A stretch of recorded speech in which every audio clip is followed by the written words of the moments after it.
Salutare tuturor!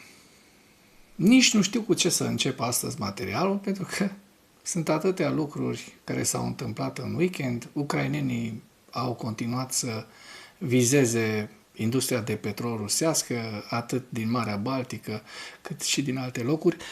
De asemenea, summitul de la Sankt Petersburg aduce României nu știu cum să spun, o mare daună.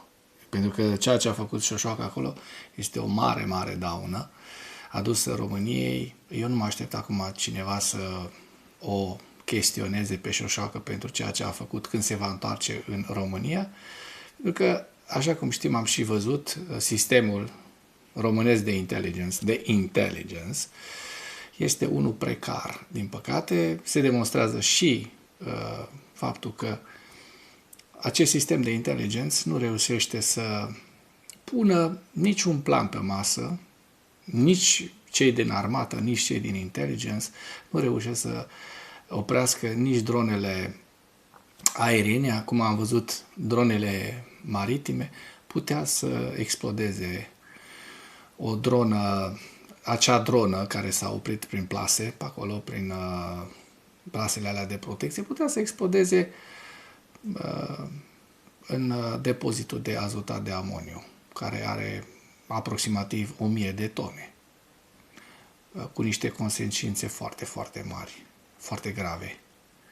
Ar fi fost daune de câteva sute de milioane de euro, probabil sute de oameni afectați, dacă nu mii, pentru că avem ca exemplu accidentul din Beirut. O să vă las niște linkuri în comentarii, când tot așa a explodat azotatul de amoniu în Beirut și a produs o deflagrație foarte, foarte mare. Nu știu cu ce să încep când mă gândesc și la prostiile pe care le spune Nicu Șordan în ultimul timp. Și când mă refer la prostii, am văzut conferința aia de presă de ieri, sau mă rog, ce a fost un surogat de conferință de presă, mai bine zis, în care numai Bazaconii a spus apără și păruși, flota rusească din umbră. Probabil că oamenii din jurul lui, securiști din jurul lui, hai să o spunem pe aia dreaptă, o parte dintre ei sunt în bune legături și bune relații cu Rusia, în timp ce noi ne dăm cu capul aici de toți pereții, noi și alți oameni care încearcă să spună niște lucruri despre ceea ce se întâmplă grav în România, da? L-am susținut pe Nicu Șordan, dar nu sunt un fan al lui Nicu Șordan. Unul la mână și doi la mână, nu fac parte din nicio sectă. Nici din secta lui Nicușor, nici din cea lui Călinge, nici din cea a urarilor lui Simion. Deci nu fac parte și cei care tot acum o să spună, băi, că ți-am spus, eu nu-l votați pe Nicușor. N-aveam altă alternativă. Simion, pe bune acum, sau Georgescu, hai să fim serioși. Dar hai să trecem la subiectele noastre, pentru că sunt foarte multe lucruri pe care ucrainenii le-au făcut în acest weekend și care merită discutate, nu despre toate aceste tâmpenii. Tâmpenii, mă gândesc acum și la faptul că vă las un articol de presă, mi se pare groaznic ceea ce a făcut România. Flota fantomă rusească din umbră, 6 petroliere aflate sub sancțiuni ale Uniunii Europene și unul sub sancțiunile SUA au acostat în portul Constanța, oameni buni, conform monitorizării guvernului ucrainean. Da? Despre ce vorbim noi mai departe aici? Iată veștile bune care vi le-am promis. Imaginile din satelit arată un incendiu la depozitul de petrol Ust-Labinsk din regiunea Krasnodar după un atac cu drone peste noapte. Instalația a ars timp de ore întregi, iar flăcările încă nu au fost stinse. Vedeți imagini foarte, foarte sugestive. De asemenea, depozitul, acestea sunt imagini cu depozitul de petrol din Ust-Labinsk. Da? Este un furnizor cheie de combustibil pentru Kuban și Adigea. Ia uite.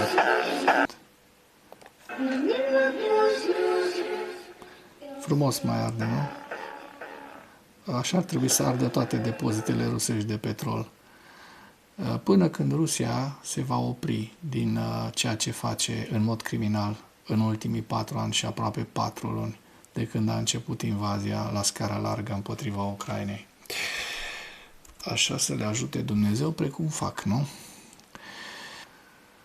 Ia uite o veste interesantă. Exporturile irlandeze de aluminium de la uzina Augeniș, deținută de Rusal, se confruntă cu o atenție politică tot mai mare după ce Financial Times a relatat că o parte din producție ar putea ajunge la întreprinderile rusești legate de industria de apărare a Moscovei, deci care furnizează războiul rusesc împotriva Ucrainei și crimele de război, pentru că aluminiu și aliajele sunt utilizate în producția de rachete și vehicule blindate, rachete cu care Rusia terorizează populația civilă din Ucraina și face o serie foarte, foarte mare de crime de război. Piloții ucraineni de MiG-29 au lovit un punct fortificat rusesc cu bombe GBU-39, distrugând poziția împreună cu personalul și muniția rusească. Lovitura de precizie a curățat situl fortificat și a împrăștiat forțele supraviețuitoare rusești din zonă. Da? Imagini foarte, foarte sugestive cu această lovitură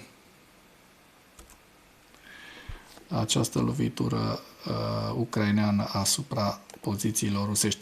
De asemenea, forțele sistemelor fără pilot ale Ucrainei au lansat un atac masiv peste noapte, pe data de 5 iunie, împotriva unui loc de desfășurare al regimentului 90 Geni Ugeniști al Rusiei, în regiunea ocupată Donetsk. Unitatea a fost implicată în minarea și construirea liniei Surovikin în Herson și Zaporozhye.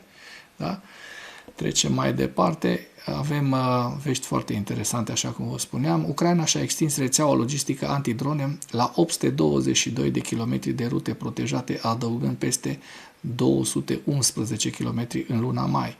Autoritățile au restaurat de asemenea aproape 38 de kilometri de secțiuni de protecție deteriorate și 115,5 de drumuri în regiunile din prima linie. Le vedeți în această imagine. Televiziunea rusă a difuzat o evaluare neobișnuită directă a frontului după ce un propagandist rus a întrebat despre condițiile de pe front. Invitatul a spus că forțele ruse au acum aproximativ 17 drone pe kilometru de front, în timp ce fiecare trupă de asalt rusă se confruntă cu aproximativ 10 drone ucrainene. Wow! Imaginile arată urmările unui atac masiv cu drone asupra regiunii Leningrad din Rusia, cu incendii și fum, raportate după atacuri asupra unor situri militare și logistice. Ucraina a confirmat atacuri asupra unui arsenal și a unei infrastructuri petroliere din regiune. Vedeți în această imagine acest lucru, foarte, foarte sugestiv. Deci, în timp ce Putin se întâlnea cu Șoșoacă și Șoșoacă îl lingușa grețos pe Putin, îl lingușa libidinos pe Putin la Sankt Petersburg, ucrainenii loveau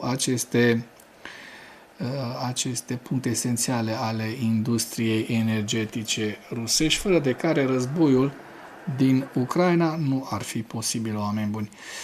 Analiza atacului din 6 iunie identifică 3 ținte confirmate: depozitul de petrol din Ust-Labinsk, regiunea Krasnodar, baza de bunkere a portului Mariupol și arsenalul marinei a 15 a Rusiei din Bolșaia, Izora, regiunea Leningrad. Analizele preliminare indică faptul că incendiul din Ust-Labinsk a fost unul foarte, foarte mare. A fost unul mare pentru a putea fi stins. Iată, imagini foarte, foarte sugestive cu acest lucru. Imaginile din satelit arată daune aduse unităților de procesare primară și secundară a petrolului de la rafinăria Saratov, Rusia.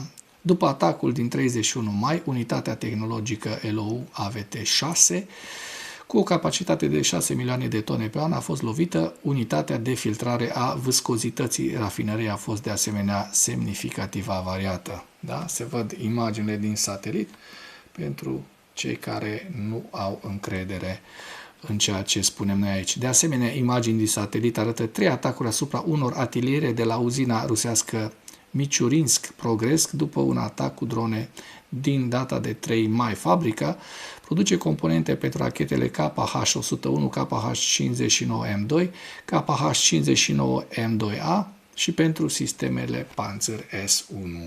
Da? De asemenea, se văd din satelit aceste reușite ucrainene. Un atac cu dronă a lovit o substație în regiunea ocupată Hrevska din Donetsk, declanșând un incendiu la instalații. Imaginile din zonă arată un fum care se ridică după impact.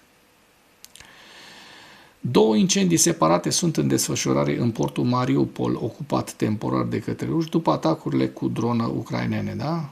Se văd în această imagine.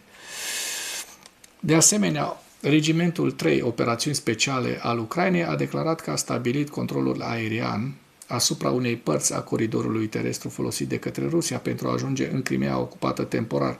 Dronele sale distrug echipamente și perturbă logistica de-a lungul rutei Melitopol-Chonhar. Vedem în această imagine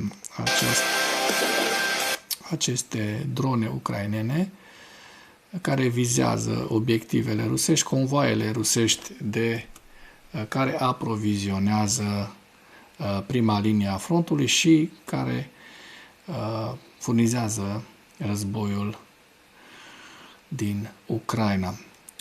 Imaginile arată unul dintre locurile de impact din dimineață din regiunea Leningrad, Rusia, în urma unui atac ucrainean cu drone FP-1. Hai să și vedem despre ce e vorba. Iată această ciupercă de foc și fum care explodează în acea zonă. De asemenea, incendiul de la rafinăria de petrol Atipinski din Tiumen a izbucnit la una dintre unitățile sistemului de purificare a zonei. Hai să vedem și asta, pentru că mi se pare foarte, foarte interesant. Iată cum arde precum o torță.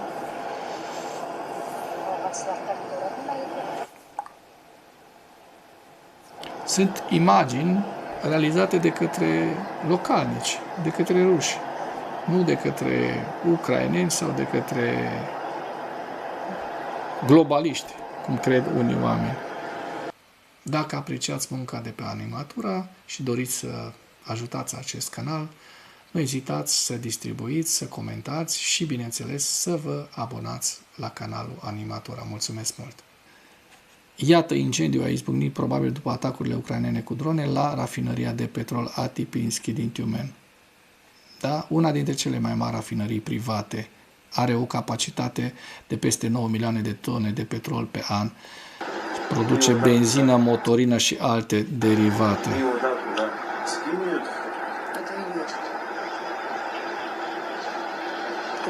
Da? Sancțiuni împotriva petrolului rusesc. Astea sunt sancțiunile pe care Europa și Statele Unite ale Americii au eșuat în a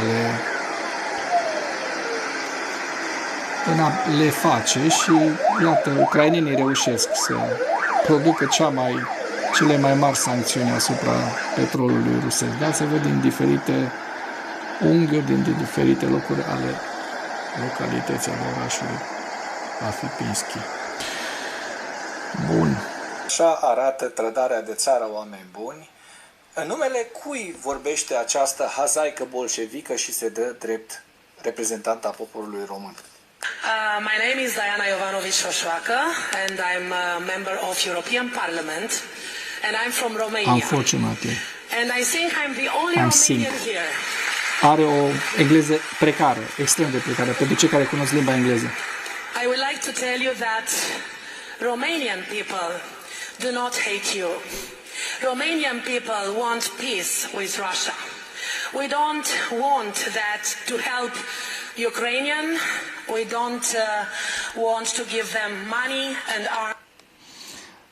Noi vrem pace cu Rusia, dar Rusia nu vrea pace cu noi, din păcate. Ați văzut și cu dronele. But unfortunately, Romania is leading from Brussels. And I cannot send you a warm hello from our president because we do not have a president. We do not have of a president. Deci o engleză extrem de proastă, oameni. From our point of view, I'm the president of a political party SOS Romania, and I would like to send you from the bottom of the hearts of Romanian people and European. Deci hazaica asta bolșevică vorbește numele tot poporului, nu a celor 6% persoane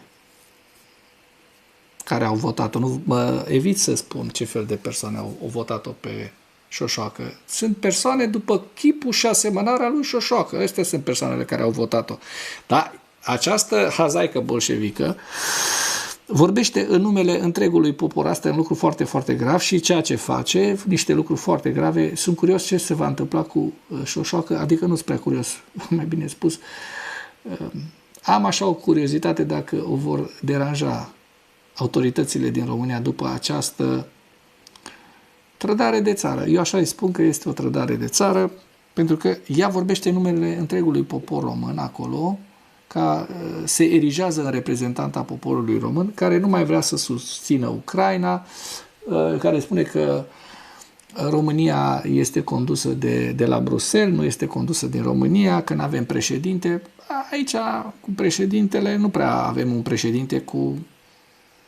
Înțelegeți ce vreau să spun. People who thinks a lot and who have brains. That we want to cooperate with Russia. Care we want? We are not enemies. Deci vrea să coopereze cu criminalii de război, cu Putin. You are în numele poporului, the biggest întregului country in the world. You are one of the biggest economy. We admire you for your force and we admire entire Russian people. Deci asta admiră violul, da? Că asta au făcut rușii, crima, da? Tortura. Asta spune, că we admire you for your force. Ce forță? Au violat oameni, femei, au omorât copii, bătrâni, terorizează în mod continuu populația civilă cu bombardamente, da? Deci provoacă crime de război și au călcat casele oamenilor. Mă. Cum v-ați simți voi, ăștia care îi susțineți pe ruși, să vi se întâmple vouă și familiilor voastre toate aceste lucruri? Mai gândiți-vă când o susțineți pe asta. And we want to congratulate you for everything you have done and you are doing for this forum. Congratulations, and this is a lesson for European Union. I hope in a short time we will won't have Ursula von der Leyen as the president of European Commission. Da. Să nu ajungi tu mai repede cu un șut în fund din Parlamentul European. Eu, după această mutare, nu știu, aș da-o afară pe hazaica asta bolșevică. Nu știu, aș găsi o metodă să nu mai poată să intre, aș cataloga-o ca și trădător de țară sau, mă rog, cum să intri tu într-un parlament din care încasezi lunar, atenție, țineți-vă de scaune bine, undeva la 25.000 de euro. Salariul este undeva la 10.000, dar mai sunt și alte decontări care se fac acolo. Dar fiecare care a fost parlamentar, europarlamentar, știe foarte bine câți bani se încasează, ce puhoi de bani se încasează acolo. Și tu vii și apoi scuipi Uniunea Europeană. Mi se pare că femeia asta nu are ce să caute acolo. Dacă nu o să-i găsească act de cojoc, din păcate o să crească resentimentele românilor și a europenilor față de această instituție care se numește Parlamentul European. Da? Dacă o mai primiți în Parlamentul European, așa să vă ajute Dumnezeu. Exclusiv flota fantomă a Rusiei, 6 petroliere aflate sub sancțiuni ale Uniunii Europene și unul sub sancțiuni SUA, au acostat în portul Constanța conform monitorizării guvernului ucrainean. Auzi, nene Nicușor, care ai negat ieri în conferința de presă aceste lucruri, da? Este un articol foarte interesant, nu vi-l citesc acum, vă las un link în comentarii, mi se pare foarte, foarte interesant ce s-a întâmplat. Ce se întâmplă, nu doar ce s-a întâmplat, ce continuă să se întâmple în portul Constanța, unde mafia, serviciile de intelligence românești, zic eu, că fără larga participare a serviciilor de inteligență de România și, bineînțeles, mafia rusească, mafia turcească, mafia chinezească, mafia românească, toate acolo sunt frățite. Ăla este, portul Constanța este stat în stat. Ca să nu vă mai mirați când vedeți pe latrina 3 de ce s-au activat toți acei jurnaliști plătiți de către PSD-ști în momentul în care Oana Gheorghiu a propus privatizarea unor active ale statului, între care și portul Constanța. Da? De-aia s-au activat. Bun, nu mai lungim. Trecem la ziua 1565 a războiului din Ucraina.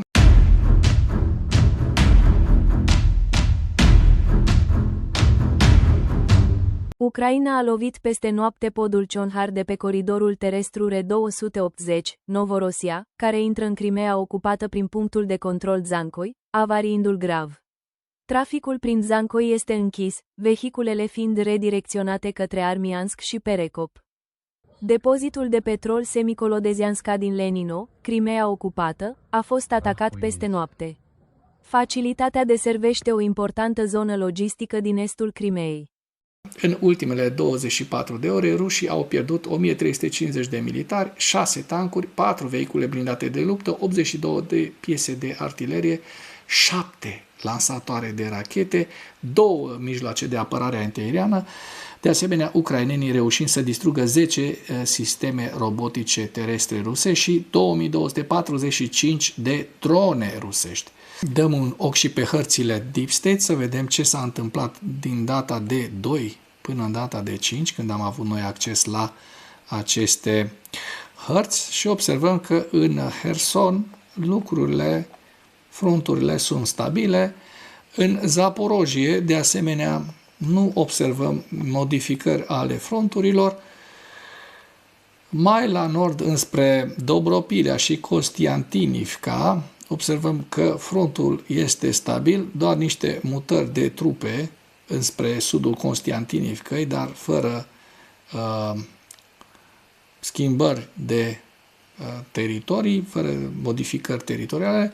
Ceasov Iar, așa cum se poate observa în această imagine, zona Ceasov Iarului este stabilă, dar la nord de Ceasov Iar, în Marcove, observăm un avans rusesc de aproximativ 1,5 km, 2 km pătrați, da? Se observă în această imagine. Mergem mai departe către zona Lămanului. Observăm că în această zonă fronturile sunt de asemenea stabile și dăm un ochi și pe Kupiansk, pentru că, așa cum am văzut, rușii au fost... nu mai controlează nicio parte a Kupianskului, nu au fost izgoniți total din Kupiansk, pentru că, așa cum se poate observa, există această zonă gri, deci sunt încă infiltrări în Kupiansk, dar observăm că nu mai există nicio pată de culoare roșie, așa că rușii nu mai controlează această zonă a Kupianskului. De asemenea, dăm un ochi înspre zona Harkivului, să observăm dacă au existat modificări, nu au existat. Între Harkiv și Sumă observăm de asemenea front stabil, iar regiunea Sumă, de asemenea, fronturi foarte stabile. Deci, ce au reușit rușii în ultimele 3 zile? Să piardă aproximativ 4.000 de militari și să câștige 2 km pătrați de teritoriu. Felicitări! Trecem la evaluarea campaniei ofensive rusești la data de 6 iunie în viziunea Institutului pentru Studiul Războiului cu principalele informații. Diferite surse continuă să concluzioneze că performanța armatei ruse este în scădere. în ciuda utilizării unor metodologii de cartografiere diferite pentru a vizualiza situația de pe câmpul de luptă. Forțele ucrainene au efectuat o a doua serie de atacuri împotriva orașului Sankt Petersburg în timpul închiderii Forumului Economic Internațional din Sankt Petersburg pe 6 iunie, demonstrând din nou că Rusia nu își poate apăra în mod fiabil orașele mari de atacuri ucrainene, nici măcar în timpul evenimentelor internaționale importante. Da, Șoșoacă ne spunea de acolo: Russia is the biggest country in the world. Vă apreciem, sunteți cei mai mari, cea mai mare țară din lume, una dintre cele mai tari economii.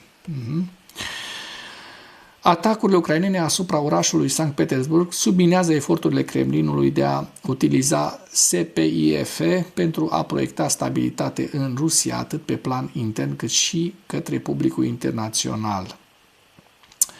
Kremlinul a valorificat din punct de vedere istoric acest forum, că asta este SPIF, pentru summitul de la Sankt Petersburg, pentru a proiecta forță și putere economică către publicul global, iar atacurile ucrainene asupra orașului Sankt Petersburg din 3 și din 6 iunie au subminat această narațiune rusească.